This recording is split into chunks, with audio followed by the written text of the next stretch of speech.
Greetings and welcome to the Classical Guitar Composers Podcast, Episode 8. I've got a great show for you today. I am really excited about today's podcast. It's going to be a little different than usual and a little bit longer. Well, a lot longer, actually. So I don't know if, as I'm saying this, if I'm going to be putting this episode out in two parts or if it'll just be one long one, but either way, I have a very special guest, a real one, this time. We taped it last night, and we had an awesome conversation.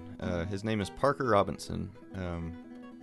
Parker is somebody I've worked with for the past few years. He is just a brilliant audio engineer, and I thought it would be good to bring him on the podcast and just pick his brain a little bit about recording, classical guitars, just recording in general, but as far as we're concerned on this podcast, classical guitars, miking techniques, and mainly talking about, very affordable options, especially for someone who's just starting out.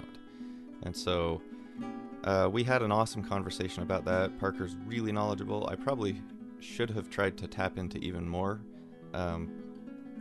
but we did cover quite a bit. And so that's probably about the first 50 minutes or so of the conversation. And then it gets off the rails a little bit, which I sort of steered that way on purpose. And so I recommend you listen to the entire thing. It gets really fun, and it's a little bit different, but he's a fun guy to be around, and I wanted to definitely share that side of him in the conversation. And so the entire conversation is on the podcast. And we talk a lot about microphone techniques, we talk a little bit about classical guitar, and then we talk a lot about all sorts of random things. And so I think you're going to want to stick around for that. And then we will end the podcast with music from Scott Niebauer, who sent in 4 short pieces, and they are awesome. So I am really excited about today's show. Stick around. If it ends up being in 2 parts, Scott's music will be at the end of the second part. Either way, you're going to want to listen to the whole thing. But if you are just here for the music, make sure you jump to the end and hear what Scott sent. It's fantastic. And just real quick, I'd like to say, if you are listening for the first time, the Classical Guitar Composers Podcast is a place where you can send in your own original composition for classical guitar. You just send in a recording, MP3, through an email to chris@classicalguitarcomposers.com. With that, I'm going to jump right into this interview with Parker. He's one of my favorite people, and we had a blast. I think I might do this again sometime. So get yourself a nice, tall, maybe a pitcher of iced tea, and get into a nice comfy seat and enjoy this little sit down with audio engineer Parker Robinson. I'd like to say welcome to the podcast, Parker. It feels weird to say that because we're here at your home studio. But welcome to your studio. Oh, thanks. Well, I guess welcome you to my studio, but I am thrilled to be on the podcast. I've listened to your other episodes, and I really like it. Cool. And your background in classical guitar is? Absolutely nothing. Aside from listening to what you've shown me, that's pretty much the expanse of my knowledge. Okay, great. Let's talk about something else. Perfect. I represent the layman, but I do have musical training as a saxophonist. I don't know if that it at least gets me in the room of having vocabulary for music. And oh, yeah, for sure. Well, I know you're a brilliant musician, and I mean, the reason why I wanted to do this is mainly we both work in audio, and I think you are a brilliant audio engineer, and I would just like to pick your brain a little bit. Okay, well, that's very complimentary. Thank you. Well, no, I appreciate that for sure. My listeners, you know the show, so I'm sure some want to do recordings, or somebody, maybe out there who really doesn't know where to start. Right. So, I I'd kind of like to tailor this more to somebody who doesn't have, $3,000 invested into some gear, but more just like simple miking. Somebody miking just a classical guitar in their house, who isn't going to spend a lot of money. I can tell you for me, like, I use a $100 microphone, which is pretty cheap in the world of microphones. Yeah. But it can definitely get cheaper. But yeah, I just use a little condenser mic, and I tried some different placements.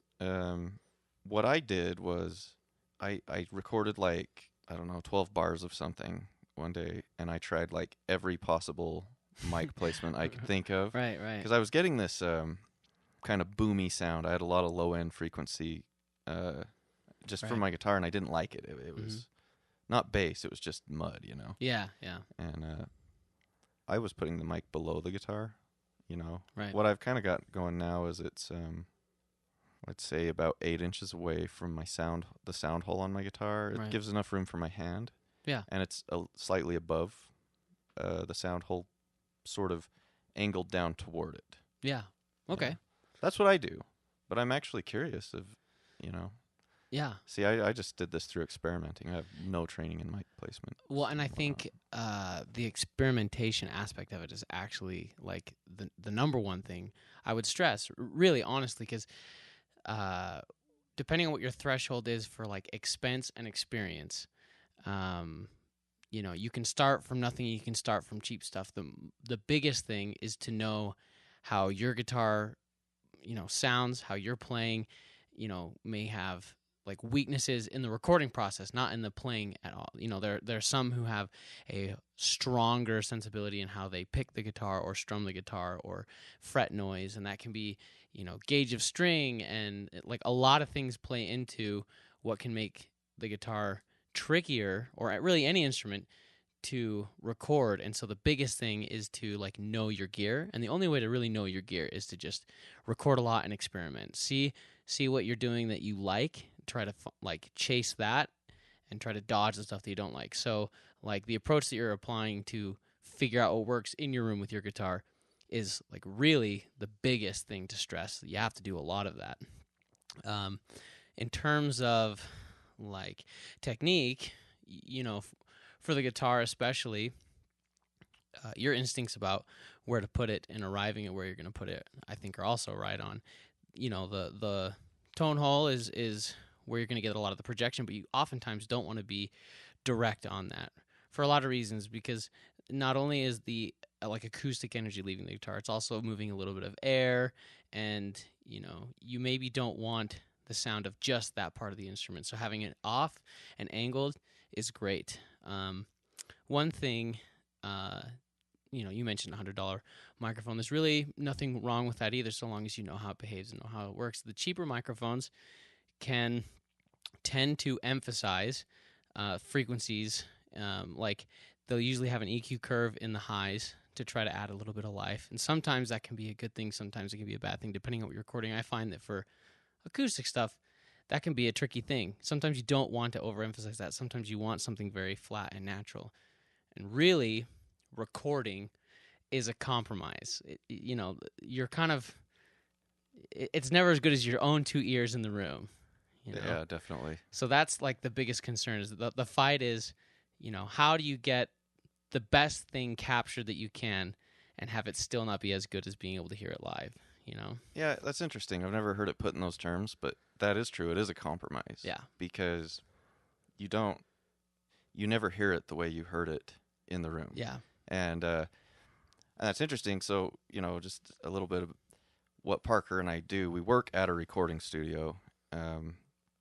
And so we deal with, some people like this, but, when it comes to guitars, and we're using, really fancy mics there. And right. whatnot. Yeah. Really nice gear, but doesn't matter.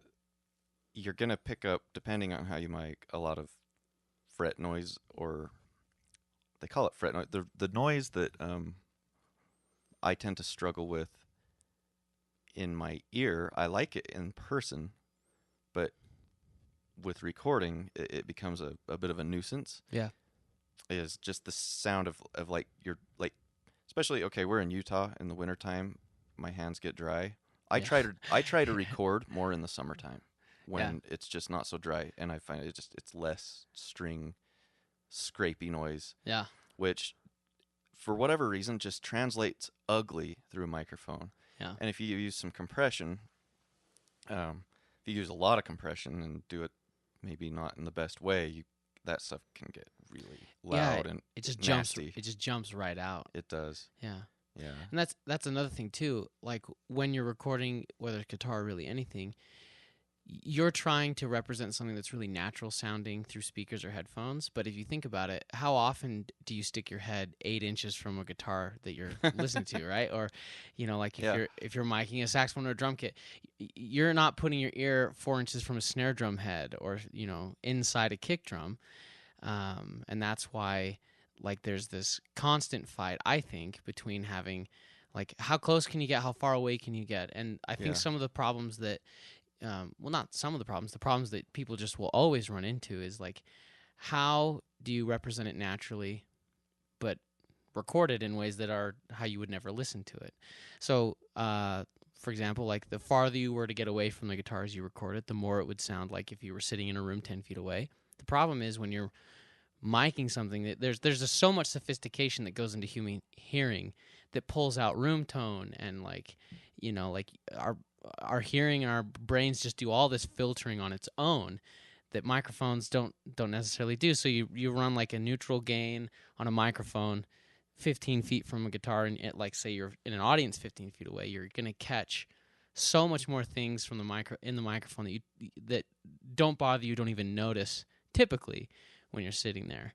And so as soon as you get to a position of needing to boost the level, which is almost always the case too, those things start to really, really jump out. Definitely. And so mic choice can be... Oh, sorry, go ahead.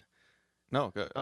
I was gonna say, there is that distance factor when there's a point where you get far enough away from the guitar, and it depends on your mic, where you have to start gain boosting, and then I think you're in a problematic area at that point. And so that's interesting because I used to use just a dynamic mic, which, if you don't know, there's mainly dynamic and condenser mics. Yeah, and, certainly those are the two biggest you're going to run into. The third would be a ribbon microphone. Right, which you probably aren't going to be buying for your first mic. Yeah, and if you're in the realm of buying a cheap microphone, buying a cheap ribbon would be kind of the last thing you'd want to do. A cheap dynamic microphone or a cheap condenser microphone will almost always be better than a cheap ribbon microphone. Yeah, so the difference there, I'm sure some of our listeners know. I'm speaking to everyone here, though. Yeah. So, not to insult anybody's intelligence, but, a dynamic microphone is very directional, where, you kind of need to be,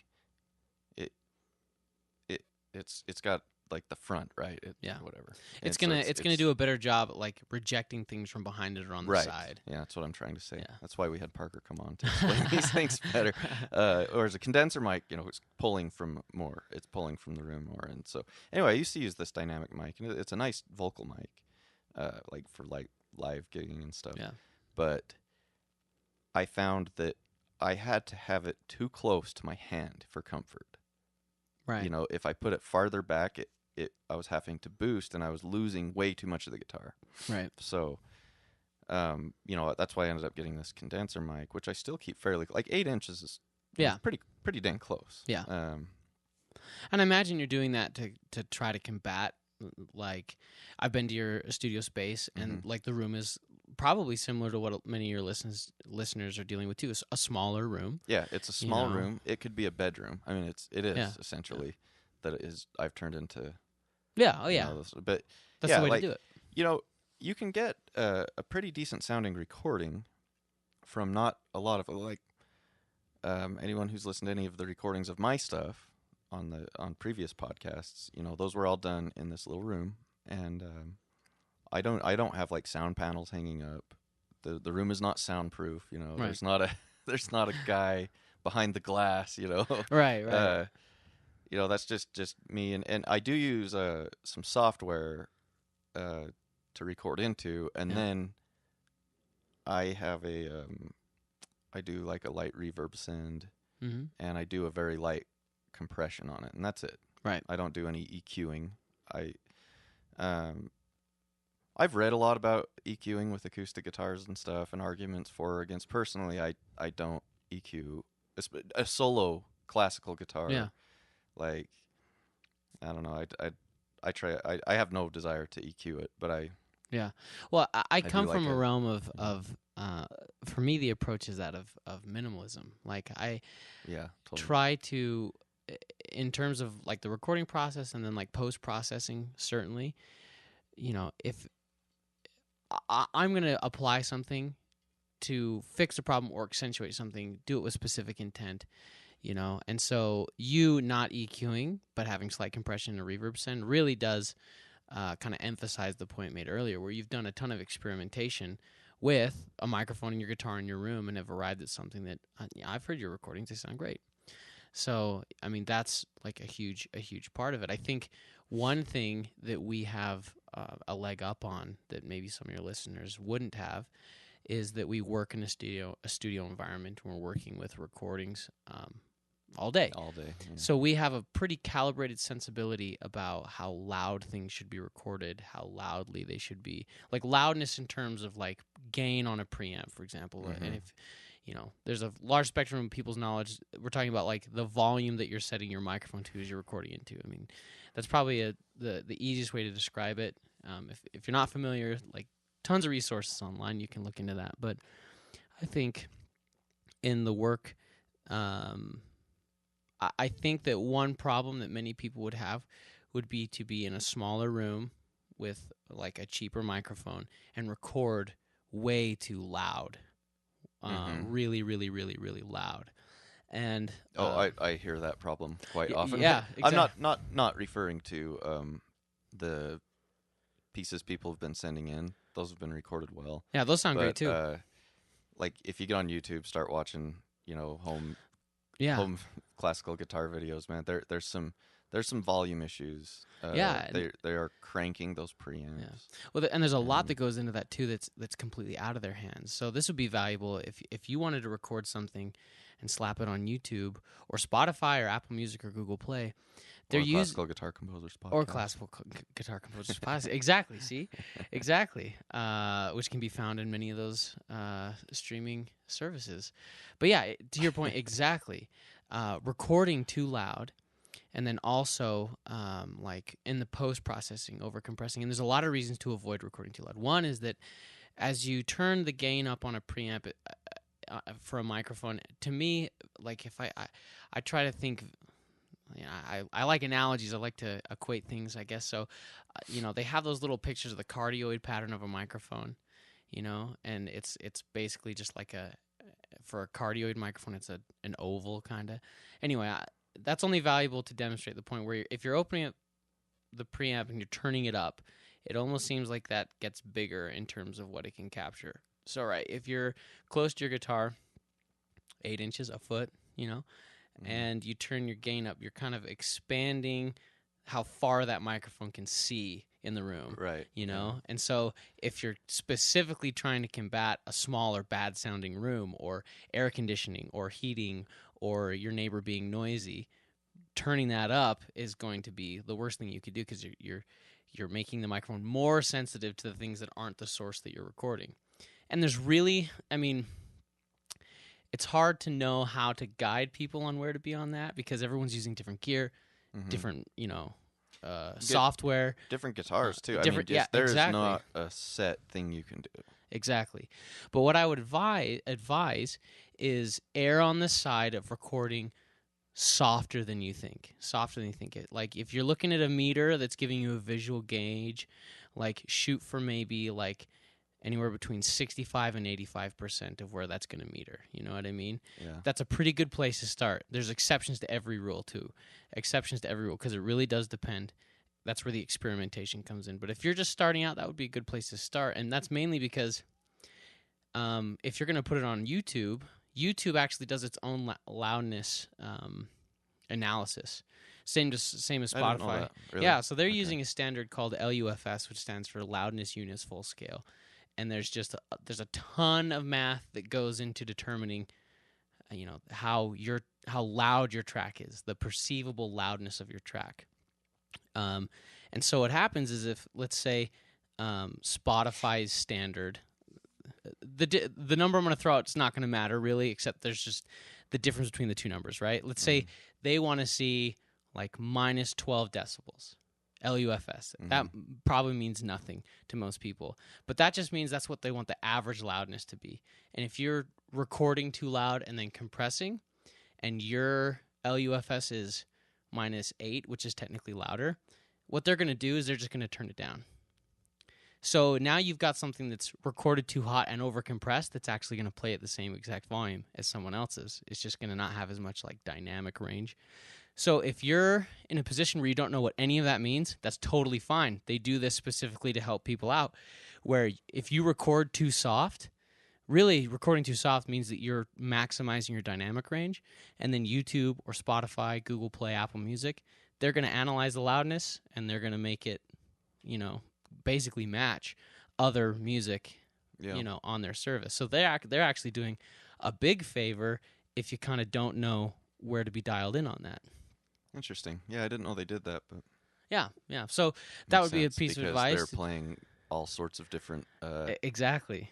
They're coming from all these sources. It's and people nowadays listen to. I mean, you'll playlists are like so diverse now, just in terms of genre. So you'll get like for me, I'll listen to like a Motown track, and then I'll be into like a prog rock track.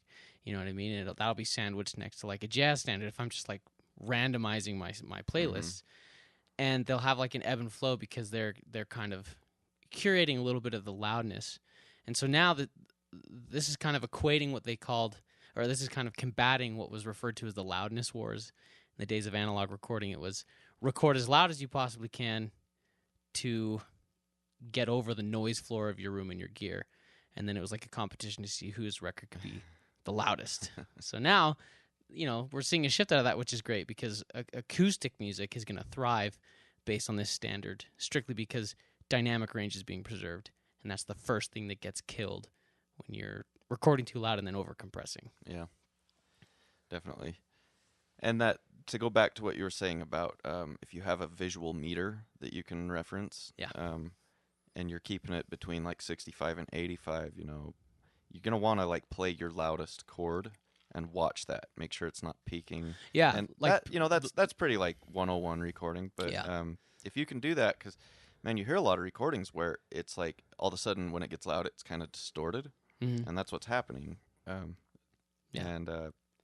So I'd say if you can get your mic placement and everything dialed in to where your softest is around that 65, or you're staying around that range, but your loudest is not popping you up to like 95%. Yeah. You're gonna be in good shape. Yeah. I mean, if there's like we were at work, we're using Pro Tools, and there are plenty of other, like GarageBand is Audacity, Cubase, Logic Pro. All of them have a meter, and you can change the calibration of those meters. But ideally, they kind of have like a dark green zone, and then a lighter green zone, a yellow zone, and a red zone on the meter. Yeah. And like you really do want to keep it in those greens. You know what I mean? Like tickle the yellows, like maybe, but. Yeah. If you're feeling edgy, when you're getting into your Raschiatos, as far as guitars. Because back in the day, when you're recording analog, you'd push the preamp hard, and you'd actually start getting some analog distortion, and that's actually cool. That like in the right cases, analog distortion starts to break up in like a really pleasing way. It's vibey. It's really cool. But we're using a lot of digital gear now, so instead you get digital clipping, which is just artifacting, and you definitely ugly. Don't want that. It's different, and it's ugly.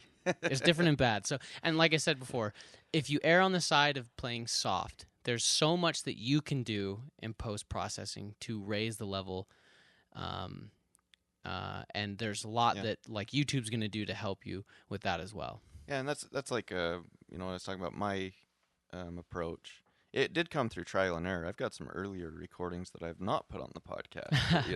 Right. And they're okay, but it took me a while to kind of get this to where I like it. Yeah. But yeah, I just do a little light compression for some boost, to boost that exact reason, just to compensate a little bit.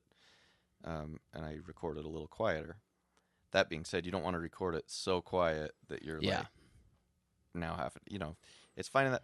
But yeah, I would suggest like play whatever you're going to record, play just a small chunk of that, record it over and over again with every thing you can think of to try, and be an obsessive perfectionist in trying to get that sound dialed in. And I use Pro Tools at home too. Right. I can, obviously you do, but what you're recording into. I mean, if you're recording just an acoustic guitar or a classical guitar, you can get away with a very simple DAW. Oh yeah. Like, it's real nice to have something like Pro Tools when you start to get into, mixing and if you got a band or whatever. But for purposes of this podcast, I'm thinking of I'm picturing myself years ago when I knew nothing about recording, and I bought this digital recording studio, this Boss 8-track thing. Yeah. Yeah, it'll have like onboard memory with like an SD card or something. It had a 2 gig. Yeah, something like that. Onboard memory, or and you offload it with USB or something. Yeah, and see, I didn't know anything, right? But right. But then before that, actually, I could go back farther than that. I used to use the little, I don't know what it's actually called, but the little tape recorders that are just like, they're like rectangular and they have a speaker. I get what you're saying. Like built in, they're probably like 10 inches long and 6 inches wide, and I used to record into those all the time, right? Yeah. And so I actually, by the way, love that sound. Oh yeah. Yeah. But and now it's it's come a long way for me, but yeah. No, I there's a charm to that stuff, but anyway, I'm thinking of maybe people who haven't figured out in terms of recording. I'm not gonna endorse a mic or say what mic to go buy. It's just. But well, I mean, the point is that you can do something for not a lot of money. Yeah, like some. You don't want to necessarily point someone in a specific direction, but I mean, I have some in mind that would be, I think, a good. Oh, you go ahead. Yeah. So, first, I totally agree with what Chris is saying in regards to software and computer and stuff like that. I mean, the truth is, where you'll get in the weeds is to overbuy on a computer or overbuy on software. When the truth is, if you already own a MacBook, it already has GarageBand, and you're pretty much there. If you're not doing multi-track recording of many microphones, multiple microphones, you can get away with even a small format interface.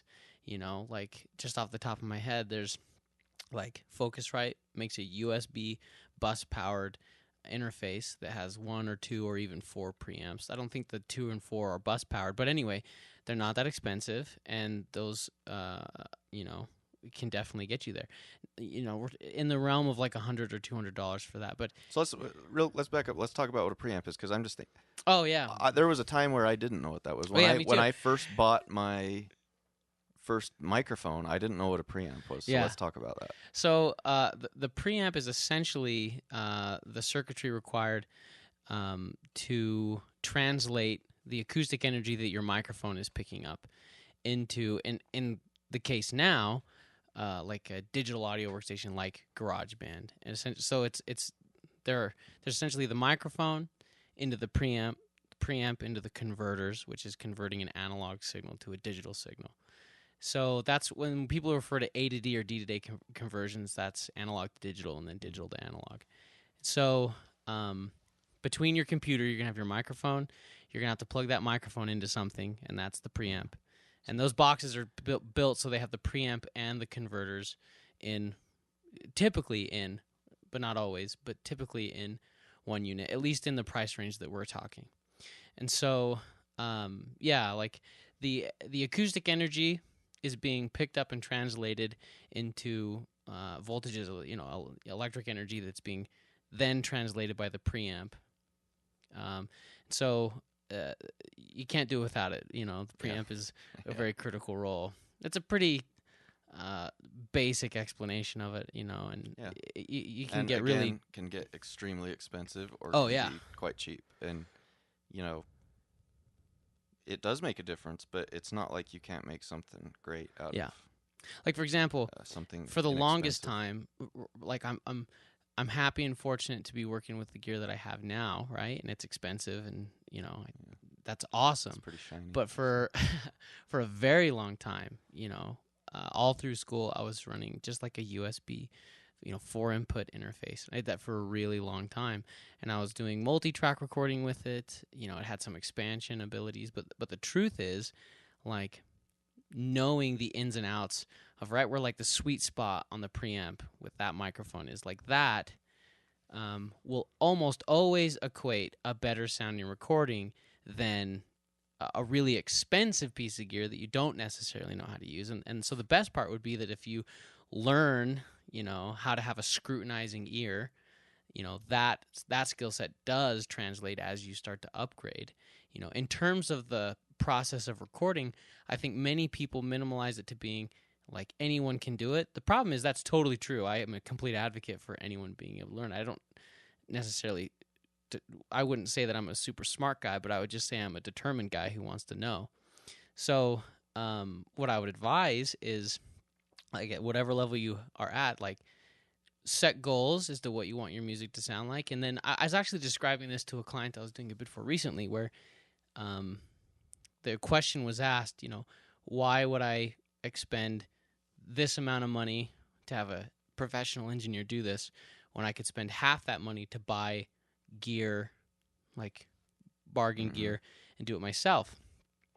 And the truth is, like, the arguments to do either they really just come down to what your goals are, because he could buy that bargain gear and he could experiment and learn and teach himself, because that's what most people do, to get really, really professional results. The difference is that he's equating, like, opening the box, plugging it in, and then bam, right? So a musician, I think, can relate to this really well.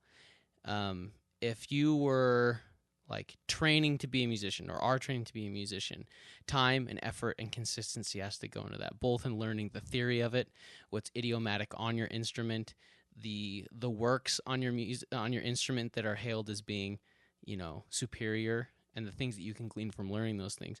That is the type of experimentation, essentially, on the instrument that we're talking about for recording. You just have to do it. You have to practice. Yeah. You know, and so by that standard, you could be doing it on your phone. But if you know how to do it well, you can get great recordings on your phone even. You can get great recordings with field recorders. You know, you can get great recordings with USB, you know, interfaces. You can get great recordings with large format, you know, $100,000 consoles. You can also get really crappy recordings on $100,000 consoles. Absolutely. You can get really crappy recordings on a $2,000 preamp and a $10,000 microphone. Yeah, like... Yeah. You know, so the gear doesn't necessarily solve those problems. No. It can open up other avenues. It can overwhelm you, actually. Yeah. Personally, I've kind of gone step by step, but there was a time, like when I first got Pro Tools, it was a little bit overwhelming, and I had it, and I just didn't use it for a while. I just used my old ways. Yeah. Because, and Pro Tools, like, it's really simple. But there is a learning curve, like you do need to. Yeah, it's a hard thing to describe. It can do so much that every button on your freaking keyboard is going to do something, and if you don't know what that button does, you'll hit it, and all of a sudden you got a new window in front of you, or your playback used to play like a tape where you'd hit stop and then go, and it would go from where you stopped, and all of a sudden it is rewinding to the same place every time automatically. That's the N key. Everyone runs into that. It's the N key. This is the first thing I encountered that just made me so angry. Yeah. Actually, set it backwards. I prefer it to not run like a tape, but to keep playing. Yeah, me too. Whatever that's called, like I like it off. But stuff like that, man, I drove me nuts for a while. Yeah. Then I learned how to. I took a class, learned how to use it. It's not a big deal, but the point being, like, there's a lot of knobs, and I didn't know what they do, and eventually I'm going to learn them, but it kind of can stifle the recording for a while. Like, Yeah. Yeah. oh, I'm going to record as soon as I learn how to use all this expensive stuff I bought.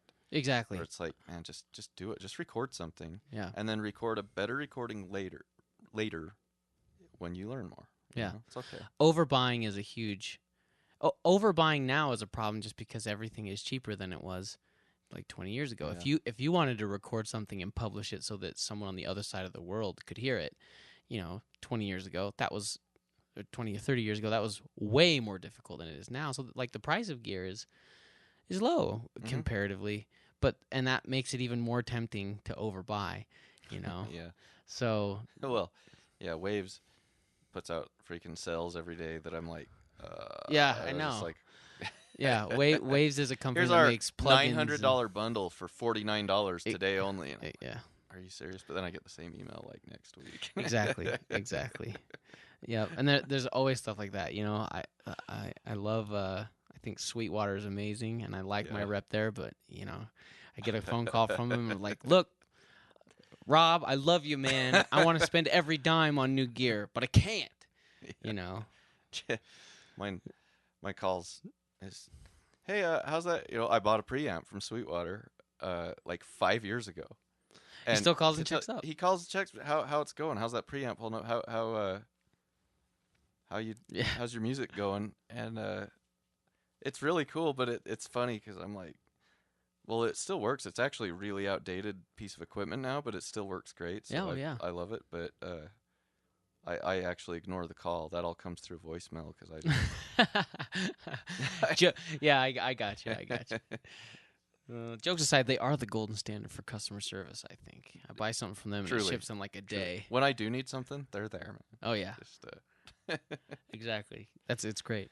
Yeah, so there's good place to go online if you're not going to like, your local music shop. Yeah. Or like there's almost always someone in your local market who's selling something, who just upgraded, who's selling something that's in great shape, used. And so if you're just getting into it, like used stuff is a great used stuff, and there's probably someone in your area who already has like a microphone and a preamp, and for you it's a good way to just kind of like dip your toe and get into it, like and just see what it's like. The experimentation can be done. I would always suggest like starting small and learning, learning how to record your guitar in your room with your microphone and scrutinizing that, being really objective, right? Because that's another thing. Like sometimes we can kid ourselves when we're working on our own projects. Do you know what I mean? We have like demoitis about our own song. We've written something that we're impassioned about, and we can give it a pass on quality of this or quality of that. Like, so you learn to be scrutinizing. You learn to have a scrutinizing ear, and then also listen to other people who are doing it really, really well. Now there are resources out there where you can go listen to any genre, someone doing it immaculately, and you can compare. You can A and B. You can say, all right, how does this sound? What do I need to do? Where do I need to place my microphone to get closer to this and closer to this and closer to this? And it's really the skills you learn to troubleshoot those problems that train your ear to make getting more expensive gear worth it.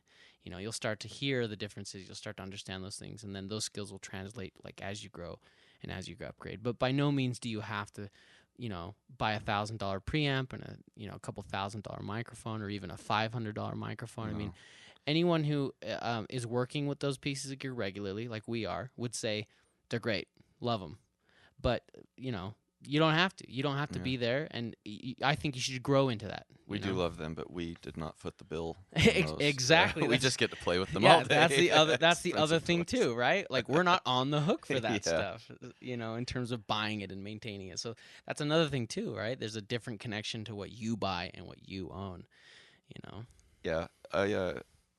In terms of like classical guitar, a lot of guys, they go to like a cathedral and record there, and so you get these beautiful rooms, it's like this reverb that's incredible. I personally, I like that in person. I don't like recording swimming in reverb. Recorded in like a cathedral, it depends on how it's recorded. Right. There are recordings I love like that. I don't recommend, and it's reverb is a taste thing. Yeah, oh, yeah. I personally don't like a recording. I want reverb, but I don't want it swimming. Yeah. You know, there was a recording just came to mind that this is interesting, and it's a little off the rails here, but this guy recorded, like, I think he was trying to capture, like the woods. Well, it's a recording of some, what's his name? McDowell, the American composer McDowell. Oh, okay. This guy, he did really beautiful arrangements for classical guitar of these piano pieces, but then he like recorded them outside. Like you can hear a truck driving in the background and things like that, and like birds chirping. And I imagine that was an intentional ambiance thing. It drives me freaking nuts. Like the goal would be like the wind in the trees and the birds, but then you get a helicopter flying over, a truck going by. Yeah, I think at one point you get like a reverse, like beep beep, like what you're going for and to supplement and like enhance ends up being a distraction. Yeah. I guess. Well, some people probably like that. Like the picky audio guy in me that like sits and listens for flaws all day and like very good musicians' recordings, like cleaning them up. I'm like, get that bird out of there. Yeah. No, I get that too. Why is there wind? Yeah. I get that.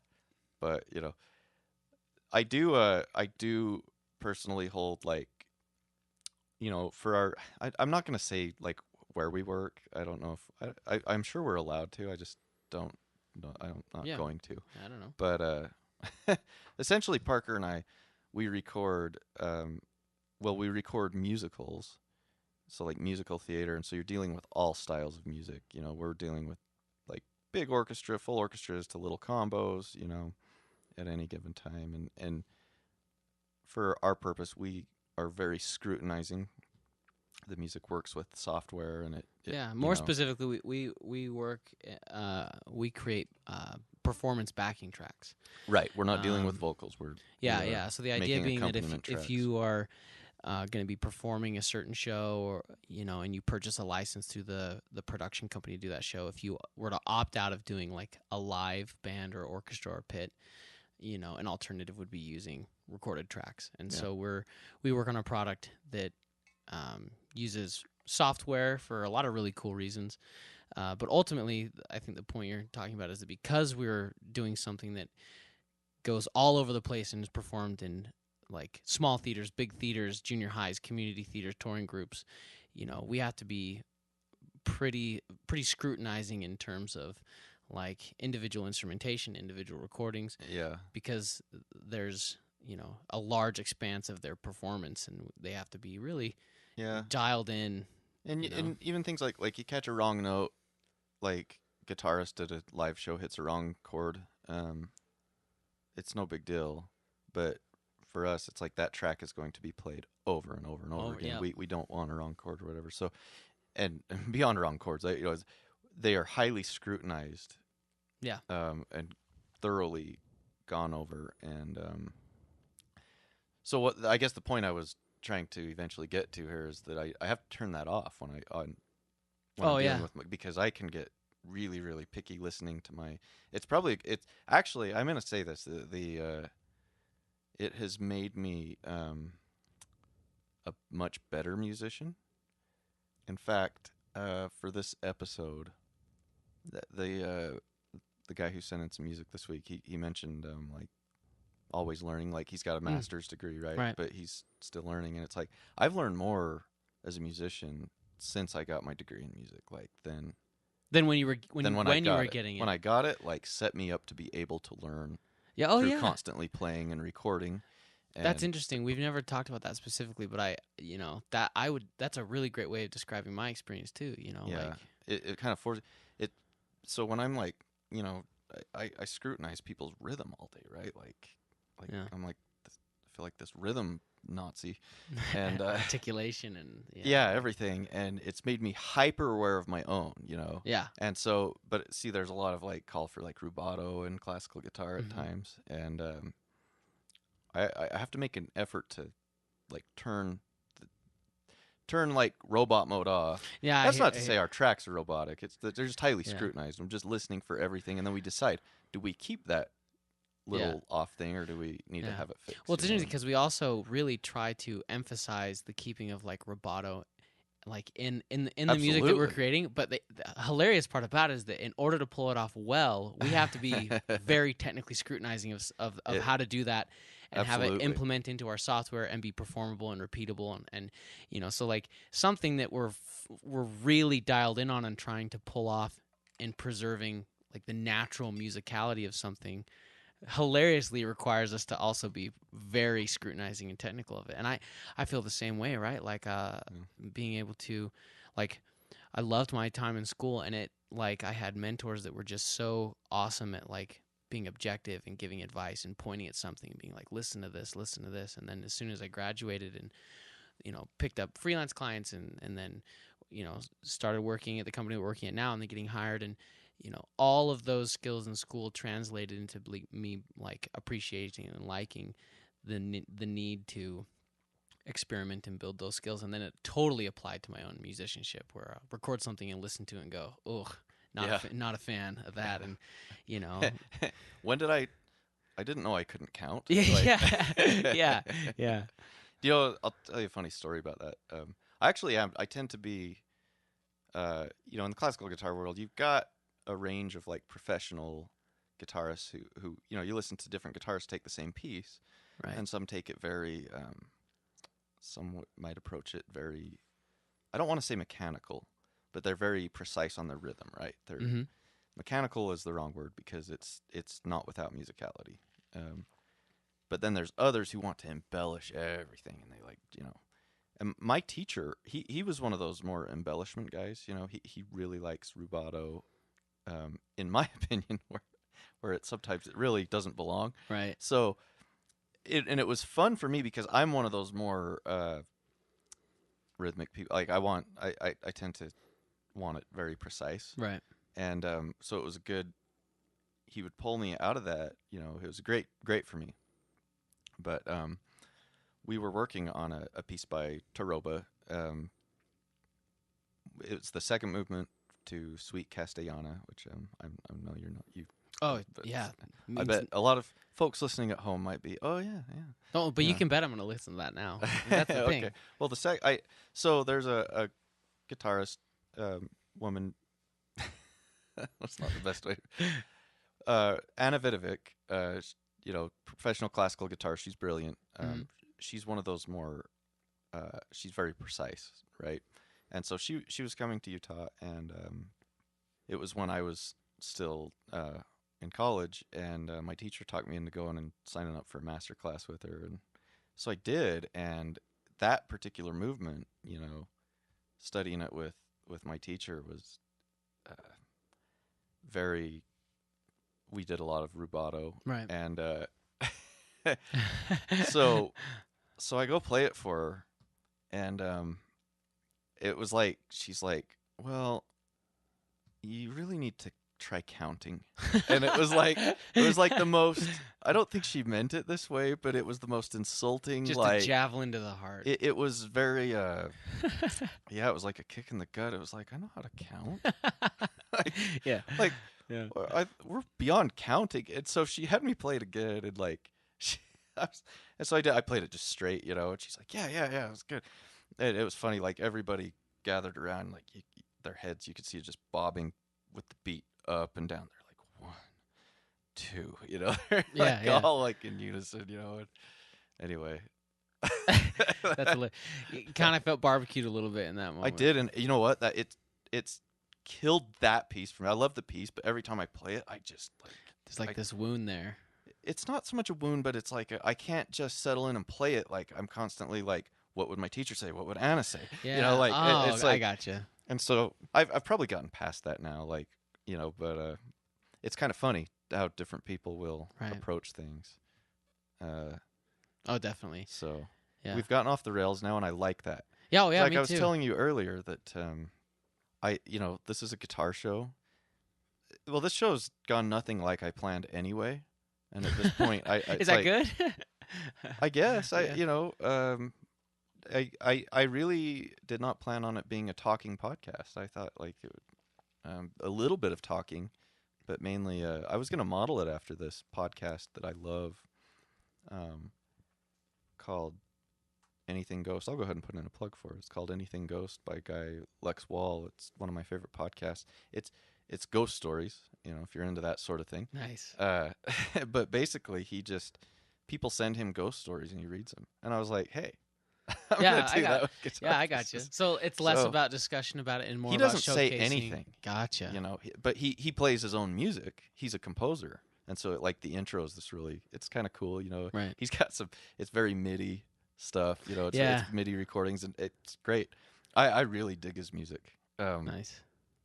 But like, I couldn't tell you his opinion on anything because he just right. And so he reads in one episode, he knows some of these stories are BS, and there's ones he buys and ones he doesn't, but he doesn't say so. He just anyway. That was kind of how I was modeling my podcast, and obviously there's more ghost stories than classical guitar pieces out there. Well, or at least there's a lot of outlets for classical guitar. It's not like my show's the only place you can put one on, but it didn't go that way. But a lot of the feedback I got was people did enjoy the talking, and so it's kind of become the thing now. Okay. And that actually brings me up a question that I've had since, like, even listening to the first episode, and I didn't want to ask because it was like, he's gonna think I'm an idiot. But so, like, to me, so don't take this as an offense because it's absolutely not. I'll clarify intent here. I'm a very offendable person. Yeah, okay, exactly. So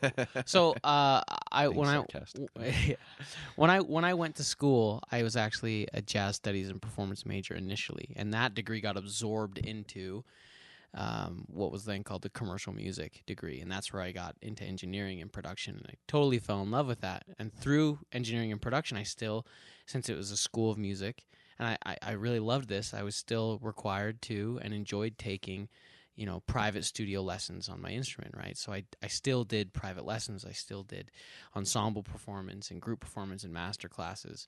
Very crucial and valuable for me, engineering. But one thing where as a performer, my focus has been certainly in like jazz. I'm a huge, I just love funk music, Motown music, jazz. I'm really, that's kind of always been my vein there. And when I got to college, there was also kind of this, all right, we're studying jazz. There's a jazz performance sensibility there, but you also need to learn classical works, right? And like naive, I got to college with a very like base, not a lot of understanding of what classical saxophone would be like. And essentially what I found is that like saxophone was invented in the 1840s, really? I think. Yeah, 1840s. Very young instrument in comparison to other, instruments that have a massive expanse of classical works.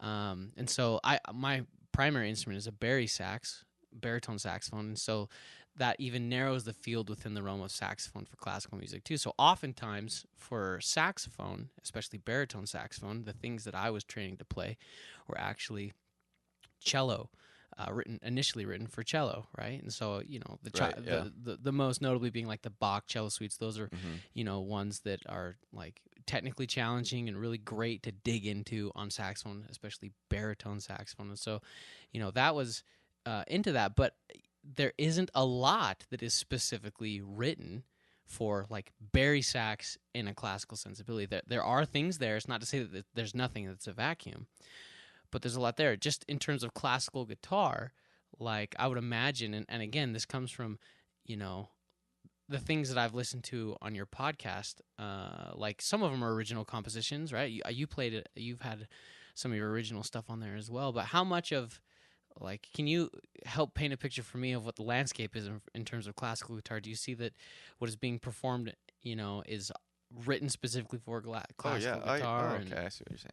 Do you know what I mean? So by original compositions, you mean, well, on my show, yes, because everything's, I'm not playing any. Right. But.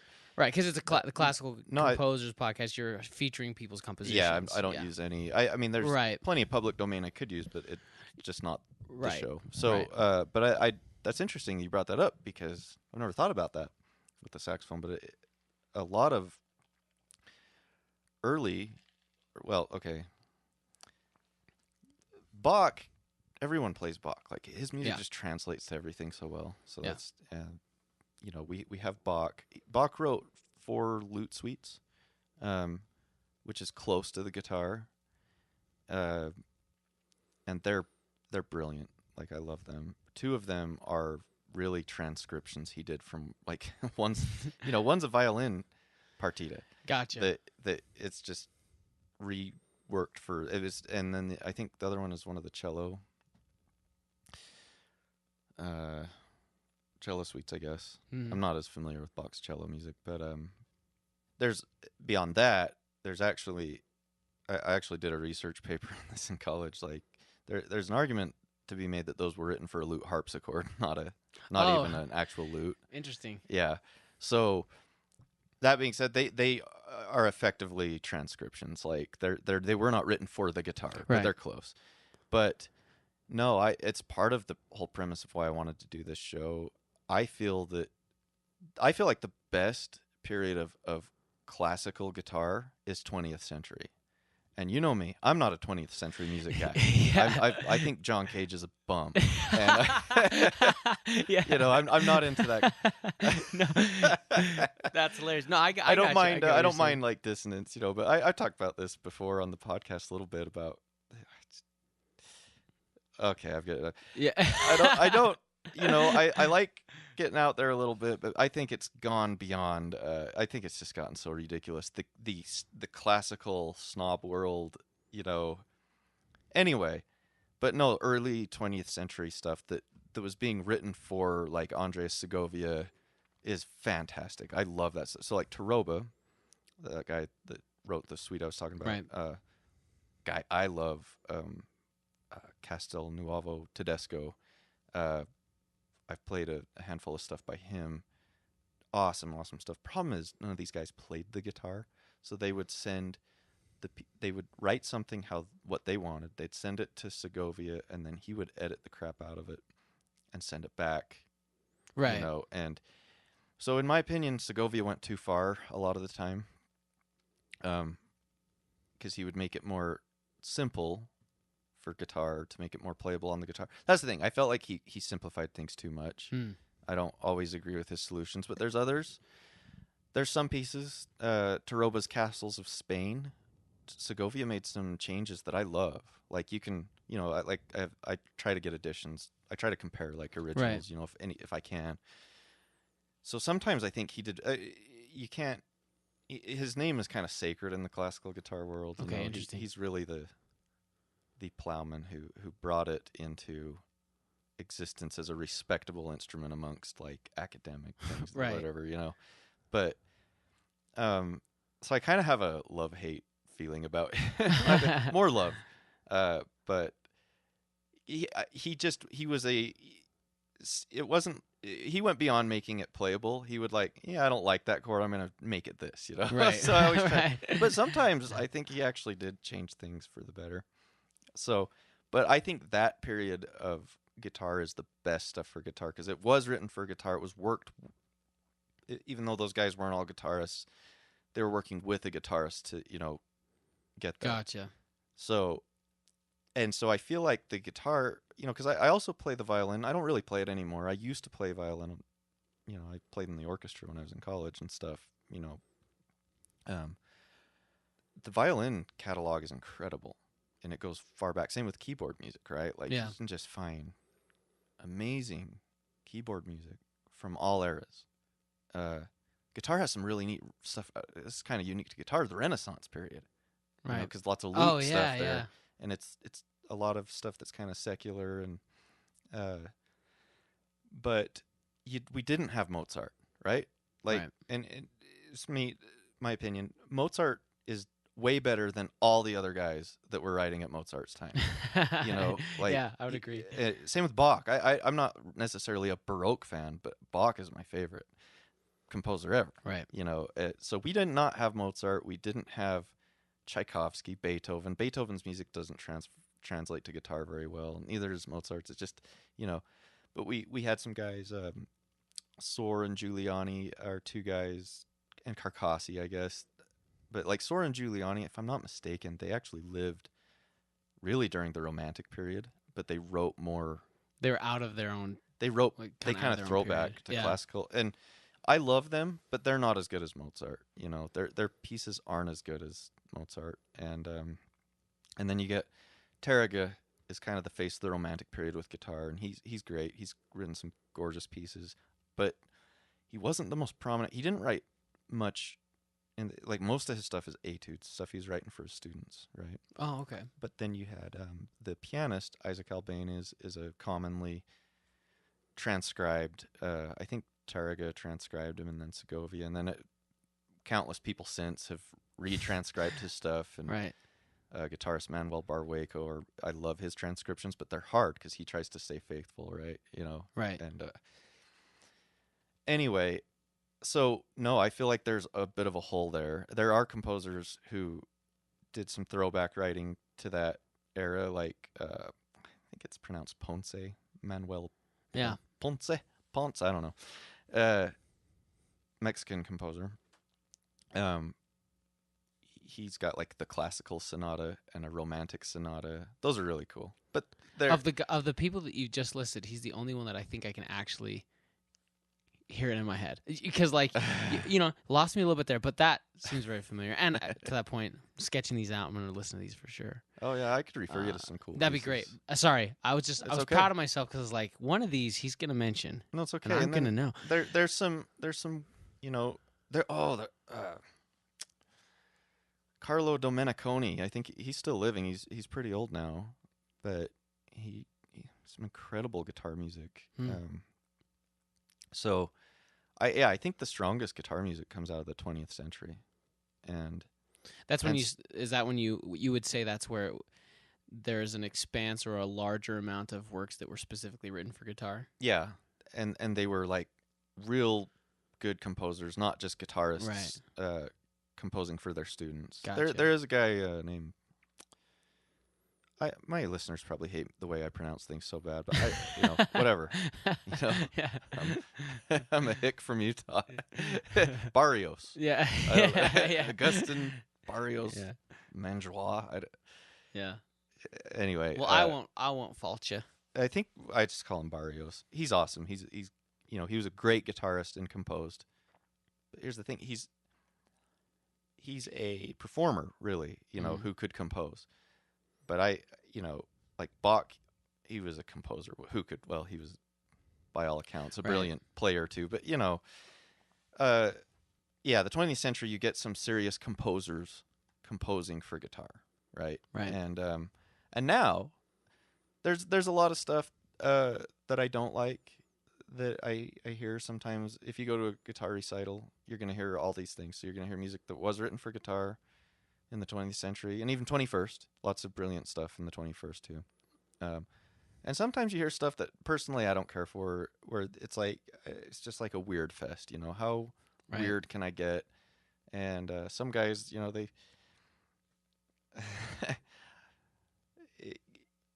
it's cool. It's not my thing. Nah, I got you. I get what you're saying. I guess. Anyway, so part of what I wanted to start the podcast is I wanted to hear just kind of what people are recording. Like I kind of want to hear amateur composition, and I don't mean amateur as an insult, like that you're not good or that you're right. But like, well, I don't expect Andrew York to compose a piece for my podcast, right? Like he's doing fine, right? I'd appreciate it if he did. Yeah. But someone like myself, who it's like I this is a thing I do, and there are some like people who've sent in pieces. It's like this does seem to be what they do for a living, and that's really cool. But I would like to hear from people who aren't. I don't want to say not professional. I don't mean it in a derogatory way, but not professional. Not doing I this get what you're saying. like not signed. In your description of the podcast, when you told me you're like, I'm starting a podcast, I was like, cool, and you're like, I actually already recorded the first episode. Like, oh, cool. I was like, what's it about? And your initial description to me, it seemed like you wanted to have like just maybe a sensibility of community about people who are composing for classical guitar, and having a platform for people who are composing something, regardless of what they do, that they can send it to you and have it played. Like Yeah, you and then listen to it, and then and there the would be idea like is a that it would shared be community. heard Yeah. by like it will reach people that Yeah. the only people listening to my show are people who like classical guitar, right? Right. And it's kind of like something you and I share a love of disc golf. Yeah. Most people watching disc golf are disc golfers. In fact, I'm going to venture to say maybe no one watches disc golf that doesn't play. Yeah. You know, classical guitar is a world like that. Like, Gotcha. I'd say 90% of the people at a guitar recital played in some capacity. Right. But and there's like you who's been turned on to it by me, you know. But it's not your thing, and that's okay. Yeah. Like I'm the type of person who is like extremely interested in people doing things well, right? I'm the type of guy who will watch a documentary about like the world championships of whistling, and it will blow my mind, and I'll love it. And that's why like this is because like the stuff that you have shown me, like it sounds phenomenal. And for me, from I can appreciate what would go into writing it, composing it, arranging it, performing it, and then the technical aspect of recording it, producing that, and like getting it out to the world. That's why I myself was surprised, because you were like, "Hey, I got this podcast," and I was like, "Okay, cool, I'll listen to it." And we're buddies. I'll go check out what you're doing. And then, aside from that, I was like really fascinated by it. That's cool. And so I guess maybe that would be a thing. Like, I'm happy to be able to come on and talk about recording. And I guess the biggest thing would be like, it sounds like you'd be trying to encourage people who are listening, like if they have something that they've played or they've written and like they feel that there's a wall or a barrier that is just the recording of it, like you can get into that. That was my hope by doing this. That's that's cool. Yeah, thank you. No worries. Yeah, it's close enough. Okay, cool.